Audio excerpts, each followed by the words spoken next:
আমাদের আইফোনের হোম স্ক্রিনটাকে আমরা চাইলে আমাদের পছন্দ মতো ভাবে ব্যবহার করতে পারবো এবং চাইলে এটাকে কাস্টমাইজ করে আরো সুন্দর করে ব্যবহার করতে পারবো। তো চলুন আজকের এই ভিডিওটি দেখে আমাদের আইফোনের হোম স্ক্রিনটা কাস্টমাইজ করে নিই।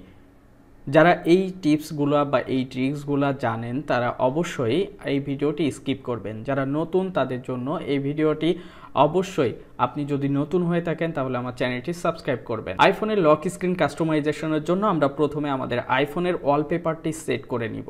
এর জন্য কি করব, লক স্ক্রিন পেজে আসবো, দেন এখান থেকে ট্যাপ করে ধরবো, ধরার পরে এখানে প্লাস আইকনে ক্লিক করব, দেন এখান থেকে আমরা ফটোস অপশনে ক্লিক করব, দেন এখান থেকে অল অপশনে ক্লিক করব।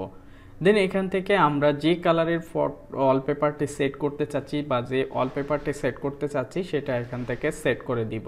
যদি আপনি ওয়ালপেপার সেকশন থেকে সেট করতে চান সেক্ষেত্রেও হবে। তো নর্মালি আমরা যদি অন্য কোনো ওয়ালপেপার সেট করতে চাই সেক্ষেত্রে দেখা যায় যে আমাদের ছবি বা অন্য কোনো কালারের ওয়ালপেপার আমরা অ্যাড করি। তো এখান থেকে আমি প্রথমে অ্যাড করে নিচ্ছি, এরপরে এটাকে আমি কাস্টমাইজ করব। তো এখান থেকে অ্যাড অপশানে ক্লিক করলাম, দেন এখানে সেট অ্যাজ ওয়ালপেপার পেয়ার এটাতে দিয়ে দিলাম। তাহলে আমার হোম স্ক্রিন এবং যে লক স্ক্রিন আছে দুইটাতেই এই ওয়ালপেপারটি সেট হয়ে যাবে। এখন লক স্ক্রিন অপশনে এসে আমরা এটাকে কাস্টমাইজ করব। তো আমরা লক স্ক্রিন থেকে ক্লকটাকে কাস্টমাইজ করতে পারি বা যে টেক্সট বা অ্যাড ওয়াইজেটস থাকে সেটাকে অ্যাড করতে পারি। তো এখান থেকে ট্যাপ করে ধরলাম লক স্ক্রিনটাকে, দেন এখান থেকে কাস্টমাইজ অপশনে ক্লিক করলাম, দেন লক স্ক্রিনে ক্লিক করব। করার পরে এখানে আমাদের নর্মালি টাইম, ডেট থাকে, দেন এখানে টাইম থাকে। তো আমরা চাইলে এই টাইমটাকে এখান থেকে চেঞ্জ করতে পারবো। কিভাবে, এটার উপর ট্যাপ করলে এটার ফন্ট আমরা চেঞ্জ করতে পারবো। এখানে অনেক ধরনের ফন্ট আছে, আপনার যে ফন্টটি ভালো লাগবে সেটা আপনি এখান থেকে নেবেন। দেন এখান থেকে ফন্টের যে ঘড়ির যে ফন্টটা ছিল এটাকে আপনি ছোট বড় করে নিতে পারবেন। ছোট বড় বলতে রেগুলার বা বোল্ড করে নিতে পারবেন। এখান থেকে আপনার পছন্দ যেরকম ঠিক সেরকম দিবেন, আমি এরকম রাখলাম। দেন এখান থেকে সাইডে ক্লিক করলে এখানে অ্যাড ওয়াইজেটস যে অপশনটি আছে, এই ওয়াইজেটসে চাইলে আপনি আপনার নাম অ্যাড করতে পারবেন এখানে। তো আপনার নাম বা যে কোনো লেখা আপনি এখানে অ্যাড করতে পারবেন। এটার জন্য আলাদা একটি অ্যাপসের দরকার হয়, সেটার অ্যাড এনি টেক্সট অ্যাপসের নাম। তো আমি এটা পরে দেখাচ্ছি, আগে অন্যান্য ফাংশনগুলো আমি সেট করা দেখাই দেন। তো আমরা ঘড়িটা কাস্টমাইজ করলাম, এখন আমরা হোম স্ক্রিন কাস্টমাইজ করব। আরেকটি কথা, সেটা হলো আমরা আমাদের লক স্ক্রিনে এই যে দুটি অপশন দেখতে পাই, একটা ফ্ল্যাশ লাইট, অন্যটি ক্যামেরা। এটা কিন্তু আমরা চাইলে এখানে অন্য কিছু অ্যাড করতে পারবো। iOS 18-এ এই সিস্টেমটা আসছে, তো আমরা চাইলে এখান থেকে অন্য যে কোনো কিছু কিন্তু অ্যাড করতে পারবো। তো আমাদের নর্মালি যে জিনিসগুলো দরকার হয় সেগুলাই কিন্তু আমরা শর্টকাটে ব্যবহার করে থাকি। তো এখান থেকে ফ্ল্যাশ লাইট এবং ক্যামেরা এই দুইটাই পারফেক্ট, আপনি চাইলে অন্য যে কোনো অ্যাপস অ্যাড করতে পারবেন। দেন এখান থেকে আমি ডানে ক্লিক করব, তাহলে আমার লক স্ক্রিনের যে কাস্টমাইজ করলাম সেটা অ্যাড হয়ে যাবে। এখন আমি আমার হোম স্ক্রিনে চলে যাব এবং হোম স্ক্রিনটাকে আমি কাস্টমাইজ করব। কিভাবে কাস্টমাইজ করব সেটা হলো, প্রথমে আমি চাইলে ওয়াইজেটস অ্যাড করতে পারি। তো দেখুন আমি এখানে কিন্তু সোয়াইপ করলে এর নিচে ক্যালেন্ডার, এর নিচে ডেট এরকম আসতেছে। তো আপনি যদি একটা ওয়াইজেটসের উপরে আরেকটা ওয়াইজেটস অ্যাড করেন সেক্ষেত্রে এরকম হবে। তো নর্মালি আপনি টাইম এবং ডেট এই দুইটা এখানে রাখতে পারেন।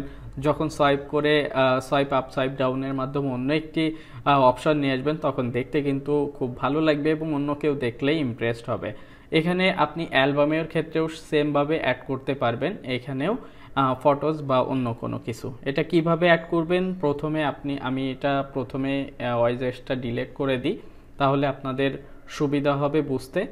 আমি এখানে একটি ওয়াইজেটস অ্যাড করব, এর জন্য এখানে প্রেস করে ধরবো হোম স্ক্রিনের উপর, দেন এখান থেকে এডিট অপশনে ক্লিক করব, অ্যাড ওয়াইজেটসে ক্লিক করব। এখান থেকে একটু নিচের দিকে চলে যাব, যেহেতু আমরা আমাদের ফোনে ক্যালেন্ডার এবং টাইম এই দুইটা অ্যাড করতে চাচ্ছি। তো আমি প্রথমে এখান থেকে ঘড়ির যে অপশন আছে এখান থেকে একটা অ্যাড করে নিলাম, এখান থেকে অ্যাড ওয়াইজেটসে ক্লিক করলাম। দেন এখান থেকে আমি আরেকটি ওয়াইজেটস অ্যাড করব, সেটার জন্য আবার প্রেস করে ধরে এখান থেকে এডিট অপশন থেকে অ্যাড ওয়াইজেটসে ক্লিক করে এখান থেকে আমি এখন ক্যালেন্ডারটি অ্যাড করে দিব। তো এখানে ক্যালেন্ডার আছে বা এখান থেকে আপনি এটাও দিতে পারেন, আবার নিচে যে ক্যালেন্ডার আছে এই অপশন থেকেও দিতে পারেন। এখান থেকে দিলাম, দেন এখানে অ্যাড করে দিলাম। এখন এই দুইটাকে আপনি ধরে এটার উপরে ছেড়ে দিবেন, যে ঘড়ির অপশন আছে সেটার উপরে। দেন এখান থেকে আপনার হোম স্ক্রিনে যে কোনো এক জায়গায় প্রেস করবেন। এখন যদি আপনি এটাকে সোয়াইপ আপ সোয়াইপ ডাউন করেন তাহলে দেখবেন যে এখানে একটার নিচে আরেকটা এই অপশনগুলো চলে আসবে, অর্থাৎ আপনি ডেটও দেখতে পাচ্ছেন এবং টাইমও দেখতে পাচ্ছেন। সেমভাবে আপনার ফটোজ যে অপশন আছে অ্যাড করে নিতে পারেন, একটার উপরে আরেকটা অ্যাড করলে এরকম, আপনি সোয়াইপ করলে সোয়াইপ আপ ডাউন করলে এরকম আসবে। তো এই নিয়ে আমি বিস্তারিত অন্য একটি ভিডিওতে করব, আশা করি সেই ভিডিওটা আপনারা দেখবেন। আর এখন যে সিস্টেমগুলো দেখাচ্ছি এগুলো আপনারা স্টেপ বাই স্টেপ ফলো করেন, তাহলে হোম স্ক্রিনটা এবং লক স্ক্রিন দুটোই আপনাদের অনেক সুন্দর দেখাবে। তো এরপরে আমরা আরেকটা কাজ করব, সেটা হলো এই অ্যাপসগুলোকে আমরা এক সাইডে নিয়ে আসবো। কিভাবে? এই অ্যাপসকে টেনে আমরা এইখানে এনে দিব। এখানে দেওয়ার পরে এটাকে এখানে আনবো, অর্থাৎ এইখানে আনার পরে দেখবেন যে আপনার অ্যাপসগুলা এক সাইডে চলে আসছে। এখন আপনি এই অ্যাপস ফেসবুকগুলা চাইলে অন্য পেজে দিয়ে দিতে পারেন, আমি এই পেজে দিয়ে দিলাম। দেন এখান থেকে গুগল ক্রোম যেটা আছে এটাকে এই পাশে দিয়ে দিলাম, এই পাশে দিলাম। এবং এখান থেকে আমার এই যে অ্যালবাম ছিল এটাকে আমি রিমুভ করে দিলাম, তাহলে দেখতে অনেকটা সুন্দর দেখাবে। দেন এখান থেকে এটাকে আগে এখানে নিয়ে আসবো, দেন এখান থেকে ধরে এটাতে নিয়ে আসবো। এইভাবে আমরা একটা একটা করে অ্যাপস ধরে এখানে দিয়ে দিব।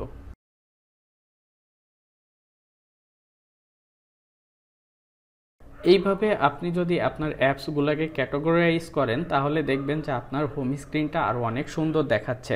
তো আমি নর্মালি এটা এক একটা করে এখানে অ্যাড করে নিয়েছি, আপনারাও সেমভাবে অ্যাড করে নেবেন, তাহলে দেখবেন যে আপনাদের হোম স্ক্রিনটা এরকম সুন্দর দেখাবে। এখন আপনি চাইলে আপনার হোম স্ক্রিনের এই যে অপশনগুলো আছে এটাকে কাস্টমাইজ করতে পারবেন। এর জন্য প্রেস করে ধরবেন, এখানে এডিট অপশানে ক্লিক করবেন, কাস্টমাইজ অপশানে ক্লিক করবেন।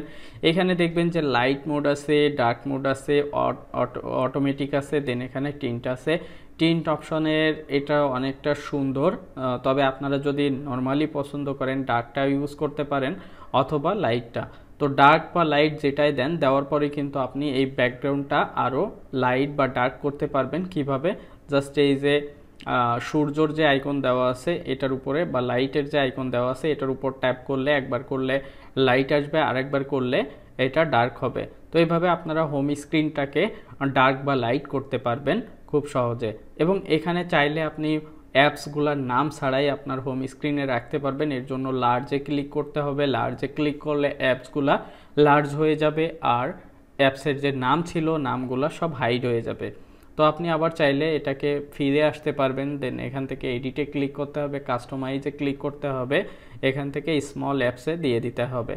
তো এইভাবে আপনার হোম স্ক্রিনটাকে আপনি খুব সুন্দরভাবে কাস্টমাইজ করে নেবেন। এখন আমরা আমাদের ফোনের যে অ্যাপসগুলো আছে সেগুলো চাইলে হাইড করতে পারবো বা পাসওয়ার্ডের মাধ্যমে ব্যবহার করতে পারবো। তো যে থার্ড পার্টি অ্যাপসগুলো থাকে নর্মালি সেগুলো আমরা চাইলে হাইড করতে পারি এবং সেগুলা পাসওয়ার্ডের মাধ্যমে ব্যবহার করতে পারি। নর্মালি আপনার ফোনে যে অ্যাপসগুলো আছে সবগুলো আপনি পাসওয়ার্ডের মাধ্যমে ব্যবহার করতে পারবেন, কিন্তু থার্ড পার্টি যে অ্যাপসগুলো আছে সেগুলো আপনার শুধুমাত্র হাইড করা যাবে। যেমন এখান থেকে আমি এই অ্যাপসটির উপরে ক্লিক করে ধরলাম, রিকোয়ার্ড ফেস আইডি, এটার উপর ট্যাপ করলাম।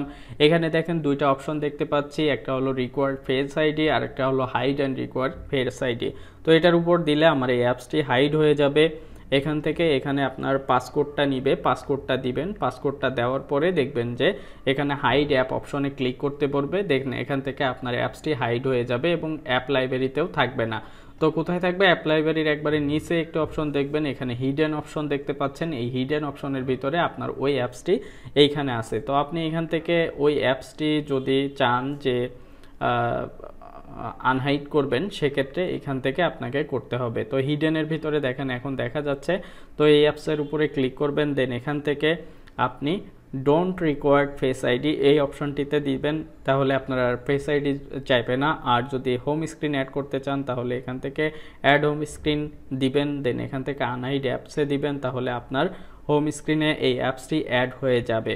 তো আমরা সাধারণত আমাদের যে থার্ড পার্টি অ্যাপসগুলো থাকে চাইলে এইগুলা হাইড এবং আনহাইড করতে পারবো লক স্ক্রিন বা হোম স্ক্রিন কাস্টমাইজেশনের মাধ্যমে। এখন আমি এখানে যে লক স্ক্রিনে যে টেক্সট অ্যাড করার কথা বলছিলাম, যেমন আমার এই লক স্ক্রিনে অ্যাড করা আছে, এটা কিভাবে অ্যাড করেছি সেটা দেখাই। লক স্ক্রিনের এখানে যে কোনো টেক্সট বা যে কোনো ওয়াইজেটস অ্যাড করার জন্য আপনার কি করতে হবে, এনি টেক্সট যে অ্যাপস আছে এই অ্যাপসটি অ্যাপ স্টোর থেকে ইনস্টল করতে হবে, দেন এটা ওপেন করতে হবে। ওপেন করার পরে এখানে অ্যাড ওয়াইজেটস অন যেটা আছে এটাতে আপনার নাম লিখবেন, দেন এখান থেকে ব্যাকে যাবেন, তারপরে এখান থেকে লক স্ক্রিনে আসবেন, দেন এটা ট্যাপ করে ধরবেন, এখানে কাস্টমাইজ অপশনে ক্লিক করবেন, দেন লক স্ক্রিনে ক্লিক করবেন, এখানে যে অ্যাড ওয়াইজেটস আছে এটাতে ক্লিক করবেন। এখন একটু নিচে যাবেন, দেখবেন যে অ্যানি টেক্সট এটা আছে, এটার উপর ট্যাপ করবেন, দেন এখান থেকে যে অপশনটি আপনার পছন্দ হয় সেই অপশনে আপনি অ্যাড করবেন। তো এখান থেকে আপনি এটা অ্যাড করতে পারেন, দেন এখান থেকে ক্রসে ক্লিক করবেন, দেন এখান থেকে আবার ক্রসে ক্লিক করবেন, আপনার এখানে অ্যাড হয়ে যাবে, দেন এখান থেকে ডানে ক্লিক করবেন, আপনার লক স্ক্রিনে এটা অ্যাড হয়ে গিয়েছে। এইভাবেই আপনারা আপনাদের আইফোনের লক স্ক্রিন বা হোম স্ক্রিনটাকে কাস্টমাইজ করে ব্যবহার করতে পারেন। এটা একটি মিনিমালিস্ট ডিজাইন বা সেটআপ, এই সেটআপ যদি আপনি করেন আপনার ফোনটাকে দেখতে আরও অনেক কিউট বা অনেক সুন্দর লাগবে। দেখা হবে পরবর্তী ভিডিওতে, সে পর্যন্ত ভালো থাকুন, সুস্থ থাকুন, আল্লাহ হাফেজ।